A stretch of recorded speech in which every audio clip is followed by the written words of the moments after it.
Bien, señores, la extinción de dominio, la esencia de esa ley, era algo que hace muchos años el país sano quería. Es decir, que todo aquel que tuviera bienes mal habidos lo restauraran, justicia restaurativa, sin necesidad de cárceles por la cantidad de fortunas que se hicieron a la sombra del poder político y de otros manejos.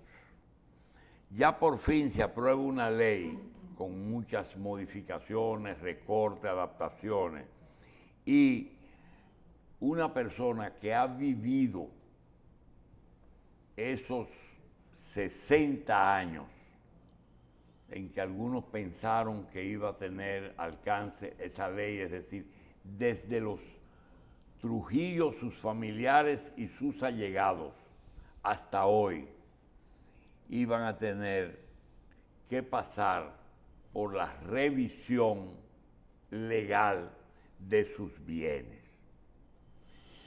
Pero es difícil en 60, 70 años han ocurrido muchas cosas y se llegó a una ley de extinción de dominio, pero lo primero que no entendemos es por qué va a estar en vigencia un año después de ayer, de que se promulgó. Es dentro de un año que va a estar en vigencia.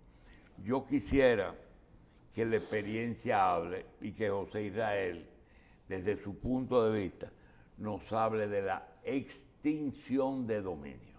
Es así que se dice, ¿verdad? Así es que se llama. Sí. Pero se puede entender por su esencia otra cosa.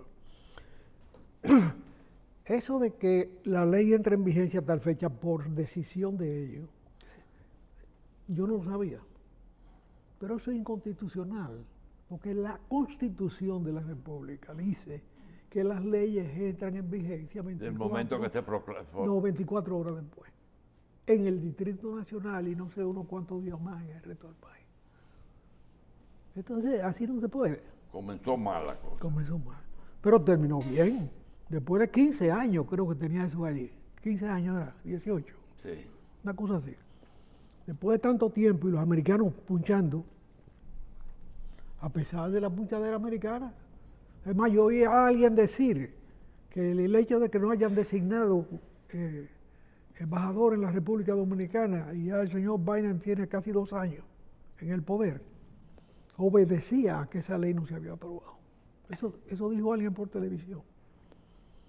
Bueno, designaron uno y él no vino y cogió otro cargo en una islita chiquita del Caribe, donde tal vez tiene negocios u otros intereses.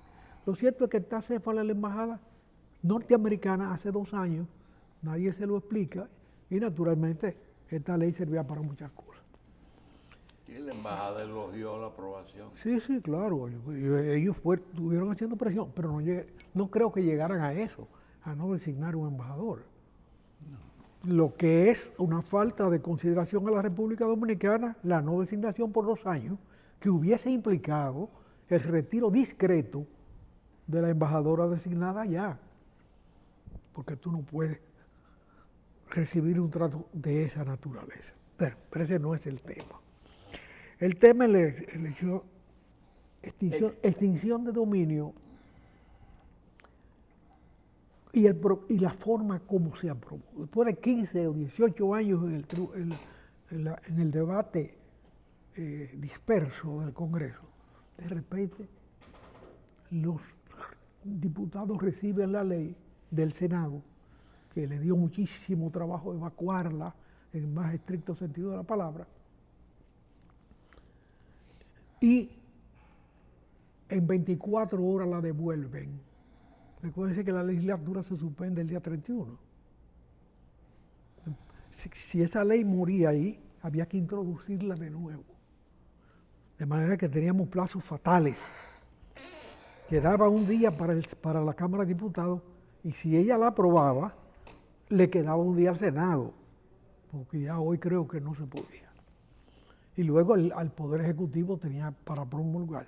Todo se cumplió como si hubiese sido necesaria la precariedad para aprobar. Bien, eso me recuerda a un partido muy curioso, el republicano italiano, que es el más viejo de Italia y más rejugado, que ha sido muy poderoso en mucho tiempo y muy débil después. En una ocasión en que estaba muy débil y había una coyuntura de esta naturaleza, tenían un solo senador, creo, y había un plazo fatal para aprobar o rechazar una ley. Ellos estaban en contra de la ley. Y este señor pide el turno el último día. Y para lograr que el plazo se agotara con él, habló 24 horas corridas. Y como no le podían quitar la palabra, se extinguió el plazo y la ley murió, sin voto. El juego de esto parece igual. Eso pasa con frecuencia en Estados Unidos. ¿Cómo es? Habló 24 Había horas. un plazo que vencía el día siguiente y él habló, pidió la palabra. Sí. No sé, Y el plazo se venció mientras él estaba discursiando. y ya al otro día ya no tenía ningún Ya no efecto. tenía ningún. ¿Y cómo tú comparas eso con esto? Bueno, es todo lo contrario. La ley llega después de 15 años otra vez, porque ha rebotado muchísimas veces, y ha ido al Poder Ejecutivo de nuevo, y ahora se aprobó. Llega del Senado, donde la discusión había sido agria, difícil y larga, muchos días que estuvieron discutiendo, o meses, en este tramo. La ley llega a la Cámara de Diputados, que tiene un plazo de 2 días para aprobarla. Pero eso hubiese significado que no se podía promulgar ahora y se caía como quiera. O sea, era un día realmente lo que tenían. Ellos tenían 40 modificaciones embuchadas. ¿Qué hacerle? Sí, la aprobaron. La tiraron en 2 días. En 24 horas, no, pero espérate. Los diputados. Los diputados en 24 horas despacharon al Senado. Los que le dan seguimiento a esa cosa rápido dijeron, pero el Senado se va a enchivar otra vez porque ahí duró muchísimo. Óyeme, el Senado asimiló todas esas modificaciones en 24 horas. Pero más que eso, se la manda al Poder Ejecutivo y el Poder Ejecutivo la promulga antes del día 31 que se movía la ley. Que mañana... Estoy huyendo. Que es domingo, ¿no? Es hoy viernes, que se caía definitiva y ya está vigente. Pero cuando tú ves algunos aspectos de la ley, yo no la conozco entera, ni la voy a conocer nunca, porque no me interesa ese tema. Es un problema de juristas. Y escuchas juristas, tú te encuentras que extensión de dominio, ¿qué cosa es esa? Porque podría ser plural, extensiones de dominios. ¿Bien? Pero tú oyes la verborrea televisada y resulta, y viene a ser, que un juez de Dakota del Norte, de los Estados Unidos, un territorio agrícola 100%, o del sur, que también es 100%, son 2 Dakotas, puede dar una sentencia a un bandido norteamericano o no, residente allá, de que una propiedad que tiene en la República Dominicana ha de ejecutarse. Y eso sin trámite alguno, en esa ley se consagra que se puede ejecutar esa propiedad territorial en la República Dominicana como consecuencia del dictamen de una sentencia de un tribunal en Dakota de un estado norteamericano agrícola. Igual podría ser de California, que no es agrícola, o de Nueva York, que es la capital del mundo en términos económicos. Eso no importa. Pero ¿de dónde acá usted puede delegar la jurisdicción de la ley, de los efectos de la ley, en un tribunal extraño que usted no ha designado, que no existe para usted? Digo, yo soy creyente de que un día el mundo se va a globalizar absolutamente y de las bondades de la globalización lograda. Pero una cosa es que se llegue ahí, se vaya ahí, y otra cosa es que se ceda simplemente. Que la ley contempla que eso pasa por la firma de acuerdos internacionales que regulen el asunto. Sí, pero es que la Constitución de la República no permite esa cesión de dominio. Ahora que hay un rompeola, que para bien o para mal existe, que es el Tribunal Constitucional. Porque a ojos vistas, esa ley está llena de vicios de inconstitucionalidad por todas partes. Cuando usted cede un poder de ese tipo, usted no ha extendido el dominio, usted ha cedido el dominio. Porque no es verdad que un juez de alto mayor, para decir un sitio donde hay mucha actividad intelectual, un juez de alto mayor puede dictaminar y fallar que le quiten una propiedad a un sujeto que está en Estados Unidos, sí, y en Estados Unidos van a hacer caso. Eso no es verdad. Absolutamente. Con todo el respeto que merece Dakota del Norte, Dakota del Sur, las Luisianas. Eso no es verdad. Cualquier tribunal de allá tiene jurisdicción aquí y necesariamente, por encima de todos los acuerdos, un tribunal de aquí no tiene jurisdicción allá. No hay compensación posible. De manera que,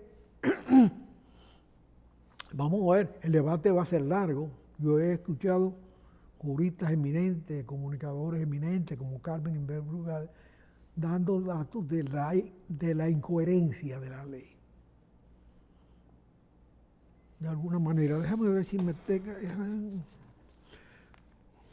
Bueno, Pacheco, en la gloria de su éxito, porque él fue el que montó la operación y logró los efectos, llegó al extremo de utilizar ese momento de éxtasis para proclamar la necesidad de la unión de las cámaras legislativas. Y dijo que va a someter o se va a someter una modificación constitucional para establecer un régimen unicameral. Un régimen unicameral. Sí, naturalmente estamos en un momento de gloria para él, en que su habilidad parlamentaria le permite aspirar a presidir esa Cámara Única. Bien. Pero hay algo que yo quisiera ir un poquito atrás. Esa ley de extinción de dominio que se va a aplicar ya cuando se... debió aplicarse hoy, sí, pero dentro de un año. Pero ella misma dice, yo no sirvo para nada hasta dentro de un año.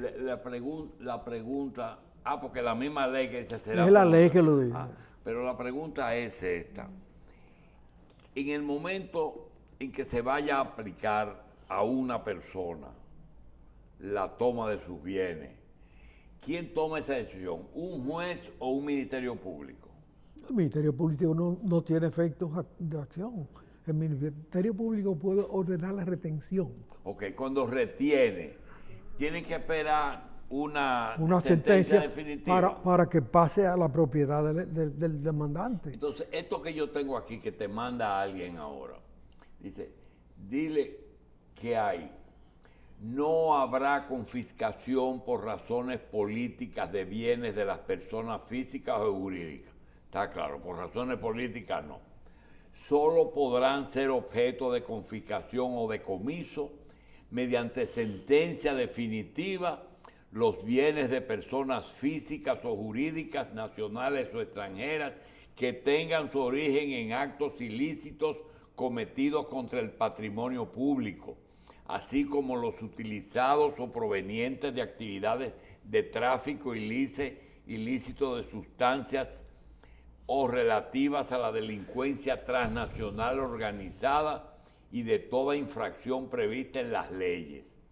La ley establecerá el régimen de administración y disposición de bienes incautados y abandonados en los procesos penales y en los juicios de extinción de dominio previstos en el ordenamiento jurídico. La pregunta es esa: ¿qué diferencia hay de esto con lo que hemos estado haciendo? Yo recuerdo que cuando se inició el caso de Brecht, el procurador Jean Alain congeló todos los bienes de Rondón y el procurador y el Consejo Nacional de Drogas están designados como custodia de los bienes incautados hasta la sentencia definitiva. Entonces, ¿qué diferencia hay entre eso y lo que han aprobado hoy? Mira, ese mensaje que te manda una persona es una persona que evidentemente ha participado en el debate en el tiempo y tiene sus criterios y apoya el contenido de la ley por las razones que sea. Pueden ser puramente jurídicas, pueden ser puramente profesionales o puramente teóricas. Y yo respeto ese criterio. Ahora yo tengo mis reservas. Creo que la ley hace concesiones porque no son iguales los tribunales de allá que los tribunales de acá. No es igual un tribunal de Bonao que un tribunal de una Dakota y mucho menos que de Nueva York. O sea, ¿era necesaria esa ley? Probablemente sí, porque realmente en los efectos de la ley, los efectos de las leyes que han tratado de contener esa concentración de recursos en manos del delito y de los delincuentes, son malos. Hasta ahora, ¿qué ha pasado? Un dominicano que viola las leyes nacionales e internacionales de todo tipo y se hace rico en tráfico de drogas, para decir la más deleznable de las operaciones, prefiere ir a un tribunal norteamericano que someterse a la ley dominicana y a los procesos judiciales dominicanos que sabemos que están en la práctica de cada día sumamente distorsionados en su esencia. Bien. Prefiere someterse a aquella, llegar a un acuerdo con los americanos, chivatear a sus cómplices, lo que les reduce automáticamente la pena, y luego venir aquí y disfrutar de sus bienes. No estoy hablando de Quirino, pero es el ejemplo por antonomasia. Él vino y tomó posesión y ahí está, de sus bienes y de sus males. Los bienes tuvieron tres caminos. Una parte la cogió el gobierno, la justicia americana, una la de aquí y otra él. Le dejaron una parte. Sí. Ahora, porque era un hombre muy trabajador. Sí, seguro. Hay una persona que ayer se pronunció, un legislador que dijo, yo creo que hay que saludar la ley, aunque hubiera sido bueno la retroactividad hasta 20 años atrás. El mismo día, en una emisora de radio que se hacen comentarios, una señora que no sé quién es, con mucha propiedad dijo, hubiese sido mejor 50 años atrás. Y yo calculo 20 me dan los gobiernos del PLD y 50 me da justamente de Balaguer, del 66 para adelante, del segundo gobierno de Balaguer. Pero mi pregunta que yo te quiero hacer es, por ejemplo, esa selectividad de fecha no es algo político. Sí, porque es muy irritante todavía para una generación que enfrentó al trujillismo. Que no tengo esto ahí. Lo que pasó con los Trujillos, con los Trujillo. El caso de Luis José León Esteves, un miserable que se levantó la hija de Trujillo porque era hija de Trujillo y que fue el consorte. ¿Su hija se lo levantó a él? No, bueno, ya ese es otro tipo de cosa. Él le tocó eso y lo disfrutó mucho. Bien, se va al exilio después de participar en la Hacienda María del crimen atroz de aquella vez. Se va afuera, lo bota la mujer por inútil, porque ya afuera las utilidades y inutilidades se exacerban. Y es más difícil convivir. No solamente fuera, sino fuera del poder. Sí. Lo despacha.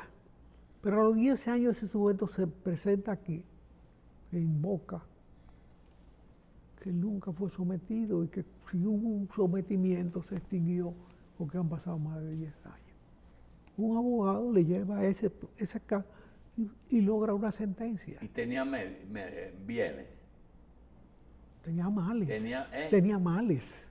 Yo no estoy hablando de males. No, hombre, yo no estoy hablando de bienes.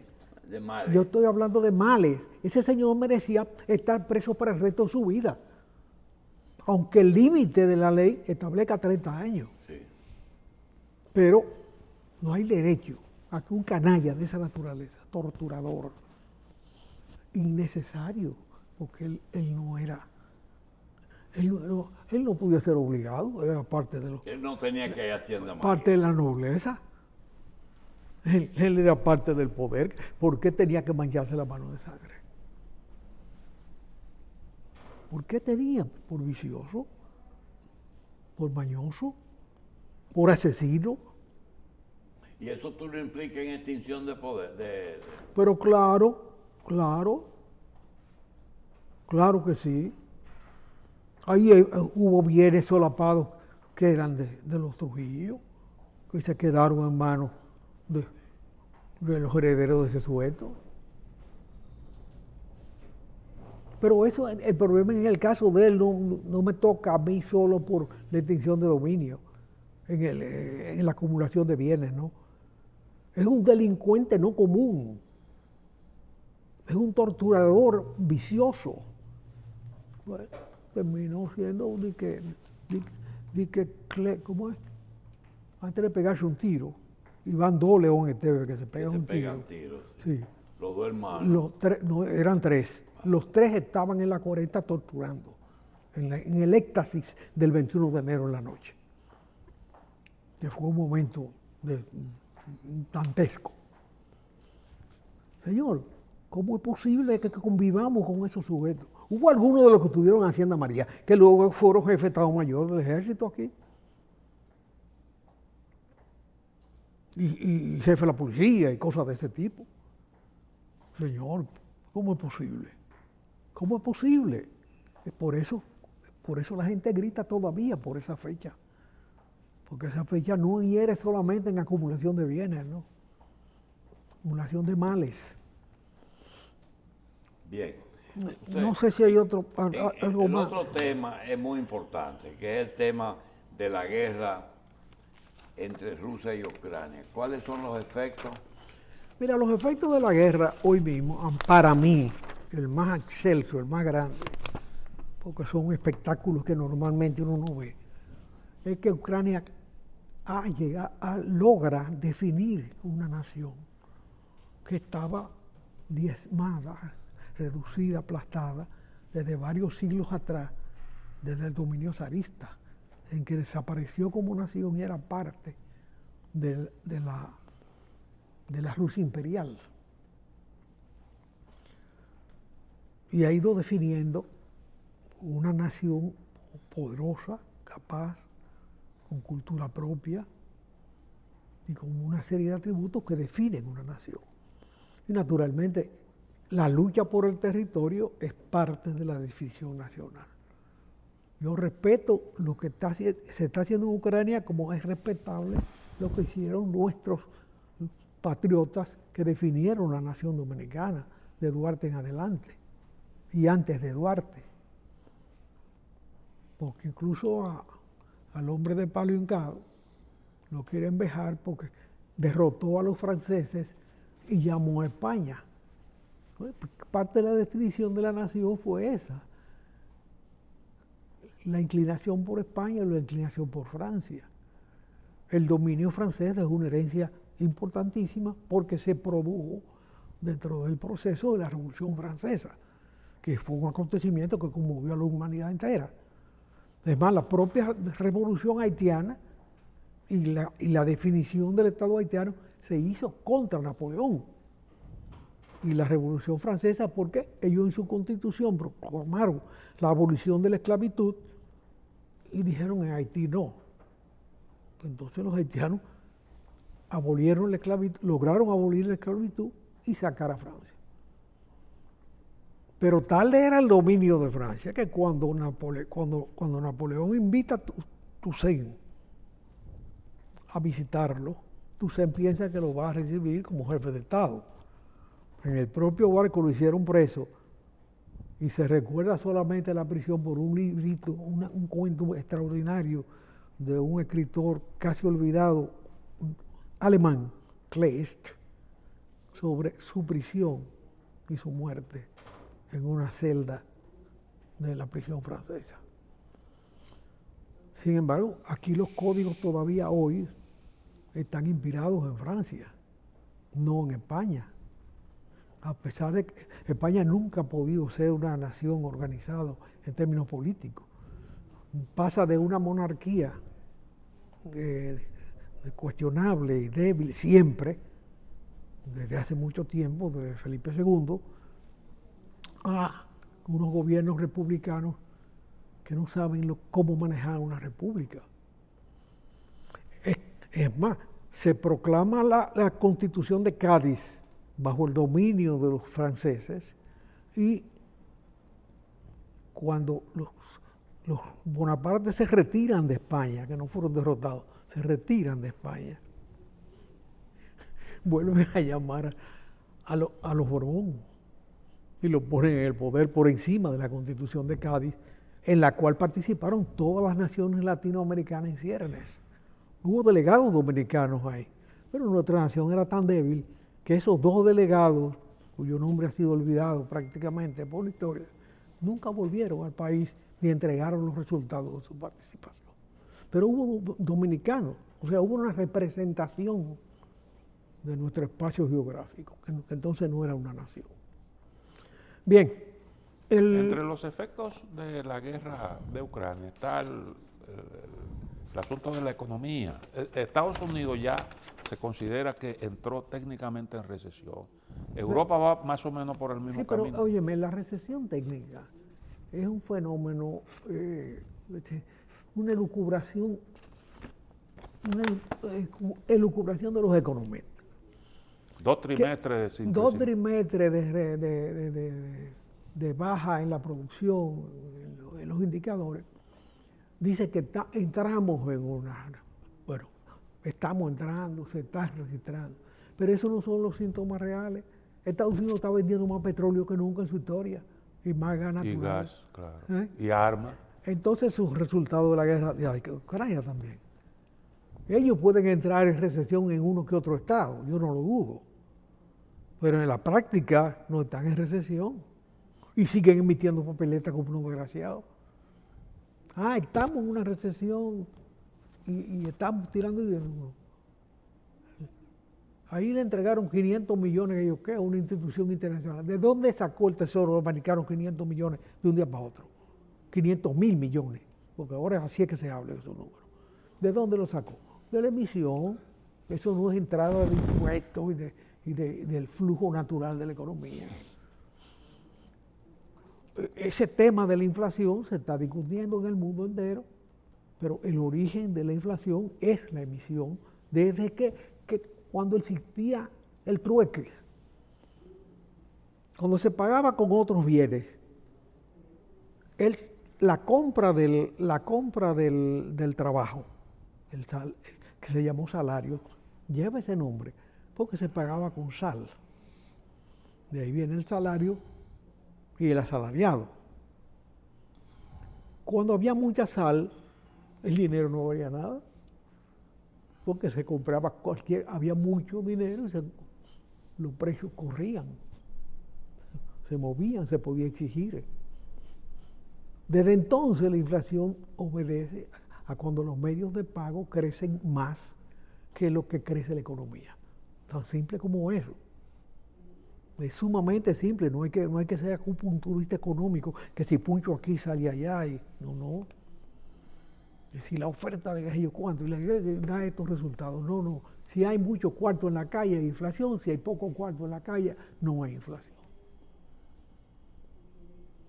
Bien, los otros efectos inmediatos, claro, para mí el más trascendente de todo, aparte de ese, de la definición de la nación ucraniana. ¿Qué va a afectar aquí? ¿Qué afecta aquí? Bueno, es que han tocado Alemania. O sea, fíjate que cuando se acordó el primer oleoducto, estaba Khrushchev en el poder en la Unión Soviética y todo su imperio heredado de los zares y conquistado en la Segunda Guerra Mundial. Y estaba Willy Brandt en Alemania, en una Alemania dividida. Esta situación se crea en una Rusia como tal, pero sin los agregados históricos del zarismo, de las naciones que compusieron la URSS, originalmente con Rusia, y las que se conquistaron en la Segunda Guerra Mundial. Pero además una Alemania unida. El mundo cambió bastante, ¿verdad? El cliente por excelencia del gas ruso es Alemania, no solo por sus dimensiones económicas, sino por su capacidad de pago y por sus niveles de existencia. ¿Cómo se mete Rusia en poner en duda la confiabilidad de su suministro a Alemania? Eso excita el invento, agita las ideas, da lugar a soluciones.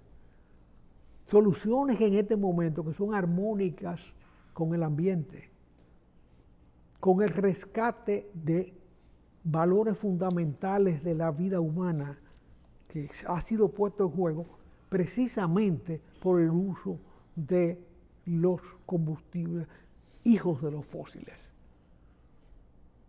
que dañan el ambiente. De manera que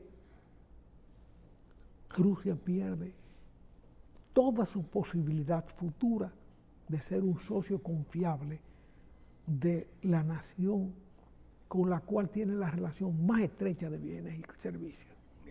Porque nadie tiene en ninguna parte del mundo dos oleoductos exclusivamente para su mercado o fundamentalmente para su mercado. Uno de ellos exclusivamente, el que pasa por debajo del mar Báltico. Y también no es al revés, ingeniero. No. Se puede decir que Europa pierde también un suplidor de un producto a precio bajo y con mucha estabilidad durante mucho tiempo. Sí, ya, pero ha sido 2 siglos prácticamente que el mundo ha dependido de esos combustibles. Y su hora llegó, la precipitó Rusia equivocadamente, porque el mundo está listo para una transformación, prescindiendo de eso. Y lo necesita por cuestiones ambientales. Son muchos factores que dicen que va a producirse un salto en el consumo energético humano sin dañar el ambiente. Y esto precipita esa situación. ¿Es favorable? Es una consecuencia favorable. La situación es tan grande que en Australia se ha logrado llegar al hidrógeno en forma sólida. El problema más grande en el empleo del hidrógeno eventual es su conservación y su traslado. Porque es un gas. Como todo gas, expansible y volátil. Entonces hay que comprimirlo. Lograr hacerlo líquido no resuelve el problema del envase, pero hacerlo sólido tú lo puedes poner como rema de papel en una esquina. Bueno, eso vamos a hablar mucho. Vamos a hacer una pausa y regresamos de inmediato.